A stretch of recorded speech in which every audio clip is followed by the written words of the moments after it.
ആശാ വർക്കർമാരുടെ രാപ്പകൽ സമരയാത്രയ്ക്ക് പരിസമാപ്തി കുറിച്ച് മഹാറാലി പ്രതിപക്ഷ നേതാവ് വി ഡി സതീശൻ മഹാറാലി ഉദ്ഘാടനം ചെയ്തു. മീര മനോഹരനാണ് നമുക്കൊപ്പം വിവരങ്ങളുമായി ചേരുന്നത്. മീര, കാസർഗോഡ് നിന്ന് ആരംഭിച്ച റാലിയാണ്. നിലമ്പൂരിൽ ഉൾപ്പെടെ ഇവർ പ്രചാരണം നടത്തുകയും ചെയ്തിരുന്നു. ഇപ്പോൾ ഇതാ മഹാറാലി സമാപിക്കുകയാണ്. ഉദ്ഘാടന ചടങ്ങ് കഴിഞ്ഞു അല്ലേ?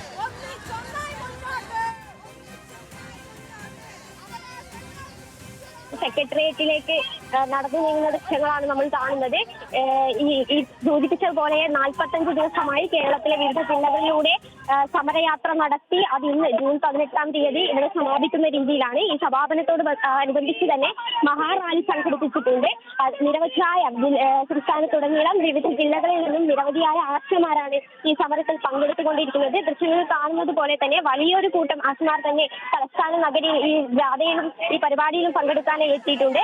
വി ഡി സതീശനാണ് പ്രതിപക്ഷ നേതാവ് വി ഡി സതീശൻ അല്പസമയത്തിനുള്ളിൽ സെക്രട്ടേറിയറ്റിന് സമീപത്ത് നിന്നും ഈ ഒരു മഹാറാലിയും പരിപാടിയും ഉദ്ഘാടനം ചെയ്യും. ഈ ആശമാരെ കൂടാതെ നിരവധിയായ സാംസ്കാരിക നേതാക്കളും ഈ ഒരു പരിപാടിയുടെ ഭാഗമായി തന്നെയുണ്ട്.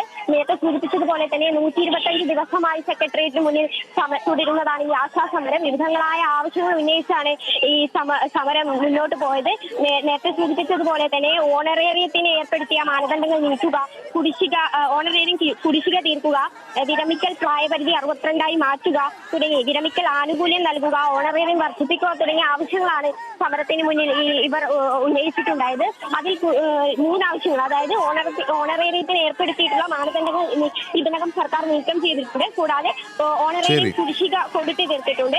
ഇനി ബാക്കി 2 ആവശ്യങ്ങൾ, ഈ വിരമിക്കൽ ആനുകൂല്യവുമായി ബന്ധപ്പെട്ടതും ഓണറേറിയം വർദ്ധിപ്പിക്കുക എന്നുള്ള ആവശ്യങ്ങൾ കൂടി ബാക്കി നിൽക്കുകയാണ്. എന്തായാലും വിവിധങ്ങളായ സമര രീതികളാണ് ഈ 125 ദിവസമായ ആശമാർ നടത്തി വന്നത്. അതിന്റെ ഭാഗമായി തന്നെ ഇപ്പോൾ മഹാറാലി എന്നതിലേക്ക് എത്തിച്ചേർന്നിരിക്കുന്നു. ശരി മീര, ഇപ്പോൾ മഹാറാലി തുടരുകയാണ്. ആശാവർക്കർമാരുടെ രാപ്പകൽ സമരയാത്ര കേരളത്തിലുടനീളം നടത്തിയ സമരയാത്രയ്ക്ക് പരിസമാപ്തി കുറിച്ചുകൊണ്ടുള്ള മഹാറാലി ഇപ്പോൾ സെക്രട്ടേറിയറ്റ് പടിക്കൽ എത്തിച്ചേരുകയാണ്. മീര മനോഹരനാണ് വിവരങ്ങൾ നൽകിയത്.